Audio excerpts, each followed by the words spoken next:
우리나라가 RCEP에 가입을 했습니다. 네. RCEP. 네, RCEP이라고 하더라고요. 네, RCEP. 네, RCEP. RCEP.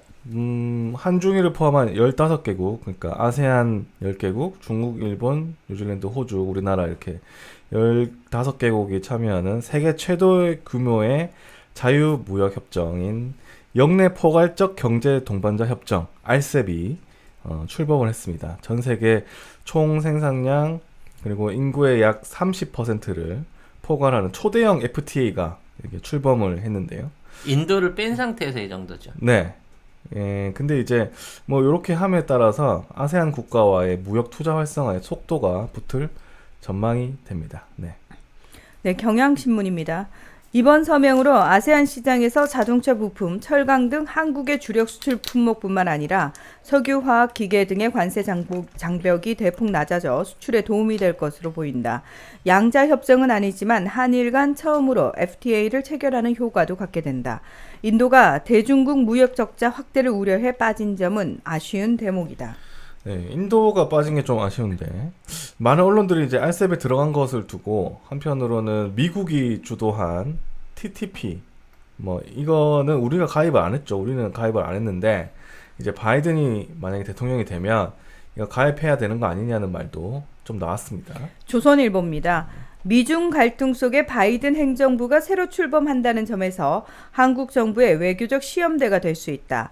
바이든 당선인은 오바마 정부에서 부통령이던 시절 RCEP과 대립 구도를 형성했던 TPP, 환태평양 경제 동반자 협정을 적극 추진했다. 따라서 앞으로 트럼프 행정부가 폐기했던 TPP를 되살려 한국의 동참을 요구할 가능성이 크다. 청와대 핵심 관계자는 15일 필요하다면 TPP에 들어갈 수 있다고 했다. 전문가들도 RCEP과 TPP는 양자 태길의 문제가 아니다라며 TPP 가입을 적극 검토할 것을 주문했다. 네, 그러니까 뭐 RCEP하고 TPP하고 이게 뭐 양자택일 문제가 아니다. 중국에 지금 만약에 지금 RCEP에 들어가는 거면 RCEP은 중국이 주도하는 경제 체제이기 때문에 뭐 중국 밑에 들어갔다. 뭐 이런 얘기도 하고. 그러면 미국이 만약에 바이든이 되면 옛날에 오바마가 했던 그 TPP를 여기 바이든이 계속 할 거기 때문에 또 거기에 들어가야 된다. 이런 얘기를 하고 있거든요. 근데 다른 언론은 또 그렇게 썼는데 보면 한국일보가 개쓰레기네. 한국일보가 진짜 충격적인 제목을 썼어요. 네. RCEP은 미 겨냥 외교 쿠데타. 중주도 세계 최대 FTA 탄생. 베이징 김광수 특파원. 네. 나 이 새끼 베이징에 있는지 좀 확인해달라 그래. 베이징에 있는지 좀 확인했으면 좋겠어. 100% 없다 이거. 미국을 겨냥한 외교 쿠데타라는 세상에 베이징 특파원이. 중국이 주도한 영내 포괄적 경제 동반자 협정 RCEP이 8년 산고 끝에 15일 닻을 올렸다. 자유무역 협정 FTA로는 세계 최대 규모다. 도널드 트럼프 미국 행정부의 보호무역주의에 맞서 중국이 먼저 글로벌 경제 블록을 재편했다. 바이든 행정부 출범 이후 미국의 반격이 거셀 전망이다. S&P 글로벌 신용평가의 숀 로치 아태지역 수석 이코노미스트는 블룸버그 통신에 보호무역이 득세하는 상황에서 중국이 RCEP을 성공시킨 건 외교적 쿠데타라고 평가했다. 트럼프 행정부의 중국 포위 정책은 실패했다는 것이다. 근데요, 저희 방송 오래 들어보신 분은 알겠지만 트럼프 행정부의 목적이 디커플링이라 그랬잖아. 중국 경제하고 또는 아시아 경제하고 지금에 있는 미국 경제를 떼내는 게 목적이었기 때문에 오히려 트럼프가 그 TPP를 탈퇴한 이유는 그렇죠. 혹시라도 진행될 수 있는 아시아나 이 일본 국가하고의 경제적인 긴밀한 협력을 줄이기 위해서 이걸 자른 거예요. 왜? 외국 물건 들여오지 말란 말이야. 미국 안에서 생산되는 물건 미국 공장에서 만들어서 돌려라는 게 트럼프 정책이기 때문에 트럼프 행정부는 오히려 RCEP을 적극적으로 밀어주고 이 RCEP을 통해 갖고 니들이 그 안에서 니들끼리 벌어먹고 살아. 그렇죠. 그리고 중국에 있는 공장이 그 덕분에 베트남에도 팔고 한국에도 팔고 일본에도 팔 수 있게끔 중국 안에 있는 미국 기업체들은 살려줘. 그 안에 살고 있으니까. 그건 중국 기업이니까. 진출해 있는 기업이니까. 대신 미국으로 들어오는 어떠한 물건도 우리는 받지 않을 거니까 미국에 물건 팔고 싶으면 미국으로 공장을 옮겨와라는 게 트럼프 주의였다는 거예요. 네. 근데 지금 와서 이미 끝났는데 이쪽에 무역이 이제 활성화되는 걸로 돼 있는데 갑자기 여기서 미국이 정책을 바꿔고 내가 별도로 하나 더 NTP 했으니까 이쪽에 다 그거 깨고 일이 들어와 하는 게 쉬울까요? 아니면 미국이 오히려 기존에 있는 RCEP 체제에 들어가게 되는 게 맞을까요? 근데 웃긴 게 뭐냐면 이 RCEP하고 TPP 뭐 이렇게 대립적으로 써놨잖아요. 근데 모든 그것들이 언론들이 뭐라고 썼냐면 일본하고 호주, 뉴질랜드, 말레이시아, 싱가포르, 브루나이, 베트남은 이 두 기구에 다 가입이 돼 있어요. 그럴 수밖에 없어요. 그러니까. 그 나라들은 무역 의존도가 중국이 90% 가까이 돼. 거의 호주 같은 경우에. 그러니까 이게 양자택일할 문제가 아닌데 한국이 뭐 이거 미국 거 베이징 특파원이 미국 언론 받았으면서 외교 쿠데타라고 썼어. 좀 우리는 그렇다고 쳐. 이게 뭐야? 예를 들어 우리는 뭐 전략적으로 미국하고 갈 수 있다고 치는데 진짜. 나머지 국가들이 지금 있는 상황에서 중국이랑 모든 무역 거래를 끊고 미국으로 가서 붙는다고? 이건 현실적으로 불가능해요. 현재 있는 무역 상황이나 경제의 연결성을 보게 되면. 그러니까 바이든과 스가가 뭐 그럴 일도 없어졌지만 아무튼 어찌됐거나 다시 이거를 활성화시킨다는 거는 일본 중심의 아시아 무역경제 블록을 만들려고 했던 거 자체가 이제 무산된 거고요. 사실 이번에 RCEP에서 일본이 빠졌어야 돼. 사실 지들이 그런 생각이었다고 치면. 그러네. 나중에 다시 바이든이랑 뭔가를 다시 꾸며보려고 생각하면 저는 들어오지 말았어야 된다는 거거든. 그러네요. 왜 들어와 있냐고. 들어와 있네. 난 이게 제일 싫은 거야. 그래서 이 영내 동반자 협정이 2년 전부터 체결을 넣고 굉장히 진통을 하고 있을 때 그때는 제가 적극적으로 반대했어요. 왜냐하면 그 당시가 말하자면 그 아베노믹스가 어느 정도 맥힐 때라서 일본 환율이 굉장히 낮았어. 일본 제품들의 수출이 한참 피어나고 있는 그 시기였거든. 근데 만일에 이 협상이 체결이 돼버리면 굉장히 엔저의 생산력이 강하고 단가까지 낮아진 일본 제품을 우리가 말 그대로 시장 개방을 해주는 거랑 똑같아지는 거야. 그렇죠. 네. 그러니까 중국하고 우리는 WTO 돼 있지만 일본하고 우리는 WTO 안 돼 있단 말이야. FTA. FTA. 네, 그러니까 자유무역 협정 안 돼 있단 말이야. 이 자유무역 협정이 안 돼 있는 이유가 뭐냐면 피차에 서로 상충하는 부분이 너무 틀려서 그래요. 우리가 너무 무역 적자를 많이 보고 있거든. 우리나라 자동차 몇만 대씩 팔아주면서 우리 자동차 10대도 못 팔고 있는 데가 일본이에요. 그렇죠. 기계 부품이나 이런 것들에 대한 워낙 적자가 큰 상황이었는데 지금 열렸기 때문에 지금 똑같이 시장 개방이 돼도 두 가지 면에서 일본을 이길 수가 있습니다. 어떤 게 있죠? 첫째, 이제는 수입 제품 다변화를 통해서 일본 쪽에서 기계 부품이나 이런 것들을 국산화하는 과정이 계속 이어지고 있어요. 그래서 일본의 완제품이 아니면 우리하고 경쟁할 수 있는 게 없습니다. 근데 일본이 우리한테 수출할 수 있는 완제품이라는 게 전자제품하고 자동차를 빼면 특별한 완제품이 없어요. 닌텐도 빼고 나면 솔직히 일제 중에 우리가 사서 쓸만한 거 거의 없어요. 플레이스테이션 뭐 이런 거. 그러니까 게임기. 빼고 나면 나머지 시장 안에서는 일제가 가지는 특히나 전자제품, IT 부품 이런 쪽에서는 경쟁력이 1차적으로 없습니다. 둘째는 일본이 현재 수출을 대폭 늘릴 수 있는 자체적인 내수 생산력을 잃었어요. 그러니까 완전히 일본 경제가 쪼그라든 겁니다. 어느 정도까지 쪼그라들었냐면 일본이 지금 무역 흑자를 그래도 계속 유지하고 있는 게 수입이 급감하기 때문이에요. 원자재 부분 안에서 수입이 급감하고 있습니다. 공장이 안 돌아가고 있기 때문에 원재료가 팅팅 남아 돌아갔고 재고 긁어쓰기를 하고 있는 상태고요. 일본 경제의 최고의 핵심이라고 말할 수 있는 일본 제철. 왜냐면 일본이 제철 생산량이나 어떤 규모 내지는 생산성이나 단가 같은 게 굉장히 경쟁력 있는 회사는 맞아요. 오랫동안 해왔기 때문에. 투자를 오래전에 해왔기 때문에. 근데 지금 신일본 제철이라고 부르는 일본에서 최고 큰 제철 회사가 현재 고로 13개 중에 7개 이상을 놀리고 있는 단계입니다. 그거 우리나라 대법원에서 강제징용 문제 관련해서 배상금 물어야 되는 회사잖아요. 그렇죠. 근데 이제 그 회사 자체가 원래 일본 내수하고 수출을 위해서 고로를 계속 돌리고 있다가 이 코로나 사태 이후에 이걸 하나하나씩 끄기 시작했는데 이제 거진 절반을 끈 거예요. 그만큼 미국 내 실질적인 내수가 절반 가까이 줄어들어 있는 상태이기 때문에 이게 단기간에 회복되지 못한다는 거죠.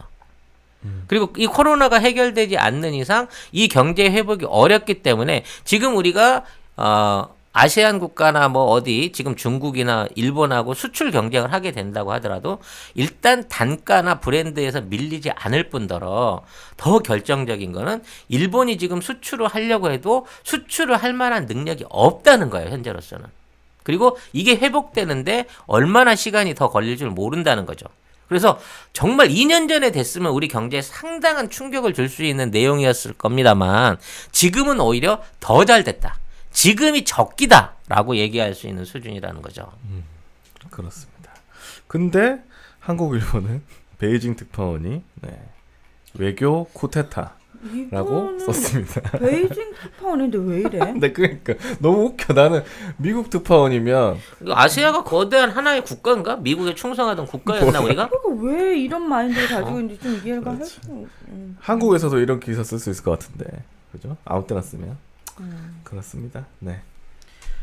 아무튼 여기에 관련돼서 이제 후속 보도나 경제 전망들이 쭉 나올 건데요. 여기에 대해서 부정적인 보도를 쓰는 놈들은 과거 우리가 일본과 이제 작년부터 어떤 무역 전쟁 시작했을 때 네. 하자마자 일본에 진다라는 논리. 예. 그리고 거기에 거의 대부분 그렇게 썼어요. 그렇죠. 네. 그때도 송 작가팀이 절대 안 진다 그랬습니다. 근데 그 논리에 의한 증거나 자료들을 가지고 똑같이 베껴쓰기를 하고 있는 거예요. 근데 그 데이터들이 지금 현재 2020년에 일본한테는 아무런 소용이 없다는 겁니다. 그리고 그러한 그 일본의 앞으로 부흥을 위해서 유일한 방법은 또 달러를 찍어 쓰는 방법밖에 없어요. 그러니까 엔화를 몽땅 찍어가지고 이거를 IMF 국제은행에다 맡기고 그걸 달러로 환전해 와가지고 그 돈 가지고 장난질 치는 수밖에 없는데 최소한 트럼프가 있는 이상 이제 일본은 절대 그따위 이 꽁돈을 얻어다 쓸 수 없다는 거죠. 그렇기 때문에 일본은 방법이 없어요. 돈도 없고 기술도 없고 공장도 멈춰 있는 상태이기 때문에 우리는 어떻게든지 일본의 지금 상태가 유지되게끔 외교적으로도 그렇고 정치적으로도 경제적으로도 일본과의 협력을 줄여야 됩니다. 지금 유니크로 신상 파는데 줄 섰다 그래갖고 그거 가지고 한국 냄비 근성이라고 비웃고 있어요. 일본 일베들이. 근데 신상품이 뭔데 줄을 서갖고 살 정도로 유니클로에서 물건이 팔리지? 저는 궁금하지도 않아요. 별로 안 궁금합니다. 네. 하든지 말든지. 저는 그냥 그거를 광고라고 봅니다. 유니클로에서 야 이거 어떻게 해도 안 되는데 오늘 좀 뛰어보자. 유니클로 돈 받은 거야? 걔들은? 저는 그렇게 봅니다. 그거 아니면 사실은 언론에서 유니클로를 왜 그렇게 얘기를 해줘요? 그 이유가 옛날에 없잖아. 저 일본 아는 친구가 있었는데 그 친구가 제일 신기했던 게 그거예요. 한국 사람들 왜 유니클로 좋아하는지 모르겠다고. 그지 같은 옷이라고. 그 친구가 그래서 너 일본인이잖아 그랬더니 아씨 나 저런 거 안 입는다고. 근데 그러니까. 한국 애들 되게 잘 입는다고 신기하다고 그랬었어요. 그래서 저희가 되게 깜짝 놀랐던 기억이 나요. 그 유니클로에서 잘 팔리는 제품들은 한국 업체들한테 만들어서 판 겁니다.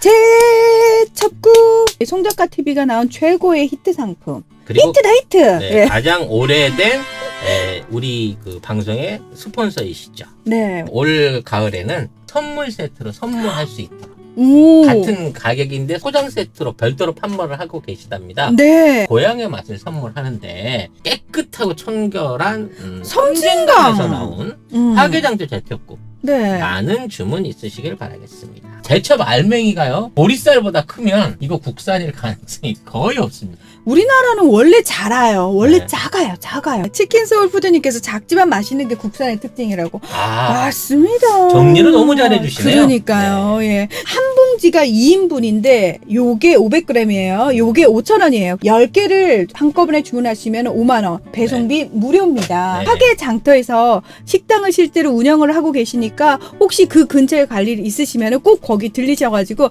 송작가 TV에서 봤다고 아는 척 꼭 하시고요. 뭐 하나라도 많이 얻어 드시기 바랍니다. 제첩전 달라 그러세요. 디테일 같은. 겁나 아유 죄송하지만 제첩 좀 주세요. 아무튼 그 기업 관련해 가지고 기사가 나오는 것들은 대부분 광고 기사라고 생각하시면 되는데 그 전에 어떻게 했냐면 어떤 뭐 자동차가 새로 나온다 하면은 거기 가가지고 막 신기술을 막 이렇게 갖다 써요. 이 신기술 이번에 뭐 어떻고 엔진이 어떻고 뭐가 어떻고 이러면서 막 이렇게 조명을 하거든요. 결국에는 차가 언제 나온다로 끝납니다. 그러니까 광고를 하는 거예요. 결국에 이게 기사가 과학 기사 같지만 제가 볼 때는 다 광고라는 겁니다. 그러니까 뭐냐면 원래는 뭐 TV 방송은 특히 뉴스에서는 특정 상표가 나오면 안 돼요. 근데 그거를 기술, 과학 이런 걸로 포장하면 뭐 어디 연구소, 뭐 어디 무슨 거기에서 신기술을 발명했다. 그러면서 기사를 낼 수 있거든요. 그러면 자연적으로 광고가 되는 겁니다. 네. 렉서스가 이제 신상품을 내놓고 광고를 굉장히 전투적으로 때렸습니다. 그래요? 네, 그래서 판매량이 늘었다. 어. 막 이런 얘기들이 있어요. 그래서 지금 뭐 60개월 할부는 기본이고 그 중에 절반만 내면 나중에 도로 인수해 가고 하여튼 2년치, 1년 반치인가 2년치 기름값을 내주고 아무튼 너무 자세히 아는데 지금 알아봤구만. 알아봤네. 또 어디 알아보셨어요? 또 알아봤네. 어디로 차 바꾸려고 알아보셨어? 알아봤네. 도요다도 좀 그런 방식으로 이제 영업을 해가지고 주물량을 확 늘렸습니다. 물론 작년에 잘 팔리던 데 대비하면 한 60%밖에 안 되는데 안 팔리던 때 하면 2배로 는 거야. 차를 준대요? 도요다가? 아니지. 아니, 내가 아무리 그렇다고 내가 도요타 차를 사겠니? 난 그래서 한때 야 우리 국민들 너무 얍상하다.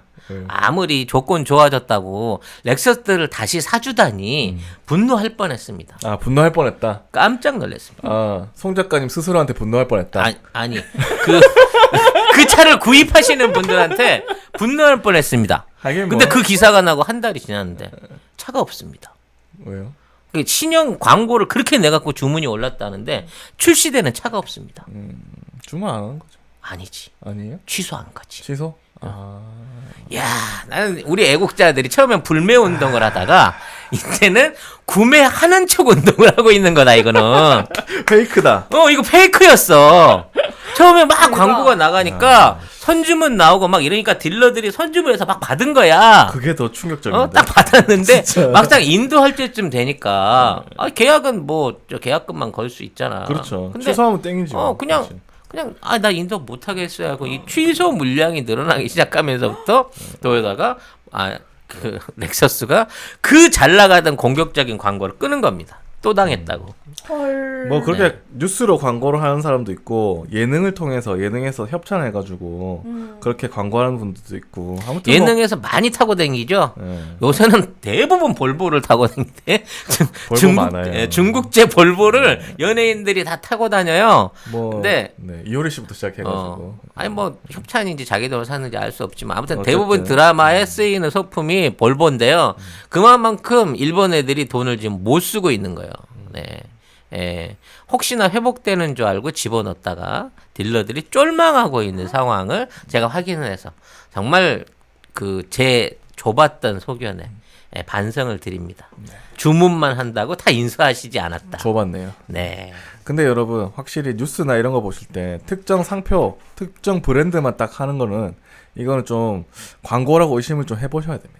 예. 그거를 그대로 믿으시면 안 됩니다. 큰일 납니다. 볼보 XC 시리즈는 스웨덴 현지 공장 조립이랍니다. 호시오스님께서 정보를 주셨네요. 그렇군요. 그렇습니다. 네. 예. 네.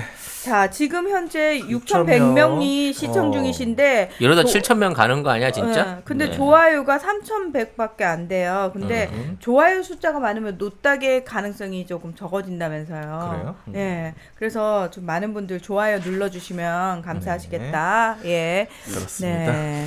근데 이제 그 최근 들어서 일본 애들이 얘기를 안 하고 맨날 알쌍한 그 유니클로 같은 얘기만 하면서 안 하고 있는 얘기 중에 하나가 일본의 이제 모터사이클 오토바이들이 굉장히 많이 국내에서 지금 점유율을 높여가고 있다고 합니다. 근데 사실 우리나라는 토종 오토바이 브랜드가 없어요. 있지 않나요? 대림도 그렇고 효성도 효성. 그렇고 네. 다 이제 일본 거를 받아가지고 조립만 하는 거죠. 조립 생산해서 그 팔던 거기 때문에 이제 모터보트 그러니까 보트 선박의 엔진 부분하고 이쪽 부분은 사실은 토종 브랜드가 없습니다. 그렇기 때문에 이쪽에서 이제 그 어떤 생활이 바뀌면서 모터 스포츠에 관한 또는 이제 특히 요새 요트 관련된 영화들 많이 나오잖아. 그러니까 영화 예능들 많이 나오잖아요. 이게 이제 소비 수준이 높아지면 이제 자연스럽게 요트 쪽으로 흘러가게 되거든요. 레저가. 요트. 네. 보트들. 네. 큰 거 말고 작은 것들도 있으니까. 근데 그런데 들어가는 선박용 엔진들이 거의 대부분 이제 일제이기 때문에 요런 부분 안에서도 일종의 그 국내 기업이 얼른 좀 나서줬으면 하는 부분들이 있어요. 그냥 외국제 BMW나 뭐 할리 데이비슨은 너무 비싸고 그러니까. 그 틈새를 일본제 그 오토바이들이 들어오고 있고 중국제 그 따릉이 전기차들인데 이게 또 믿을 수가 없고 전기 오토바이들 믿을 수가 없고 뭐 이게 좀 애매한 부분인 건데 이런 부분에서는 좀 우리도 좀 신경을 쓰면 되지 않을까라는 생각이 드는데 아직 없더라고. 네. 네. 어쨌든 그래서 이 언론 중에는 우리나라가 이제 이걸로 통해 가지고 알셉에 들어감에 통해서 그 뭐죠? 이 FTA를 일본과 처음 사실상 맺게 됐다. 그렇죠. 이렇게 하면서 뭐 얘기를 하는 이게 것도 이제 있고요. 쉽게 말하면 우회 상장처럼 네. 우회해서 맺게 된 꼴이 됐는데 네. 그렇게 된다고 하더라도 일단 1대1 경쟁력에서 이미 우리가 일본을 따라잡고 있다. 이제 어떠한 물건도 예를 들어 관세가 낮아지거나 뭐 완제품으로 들어올 수 있는 물건도 일부만 빼면 사실상 우리가 충분히 해낼 수 있다라는 부분인 거고요. 대신에 이제 그만큼 넓어진 시장, 아세안 시장이라든지 중국 시장에 좀 더 이제 전향적으로 접근해가지고 우리 경제를 높일 수 있는 기회로 삼아야지 이걸 위기 또는 뭐 잘못된 정책으로 이해해서는 안 된다는 부분을 앞으로 계속 보충해서 해나가려고 합니다. 네.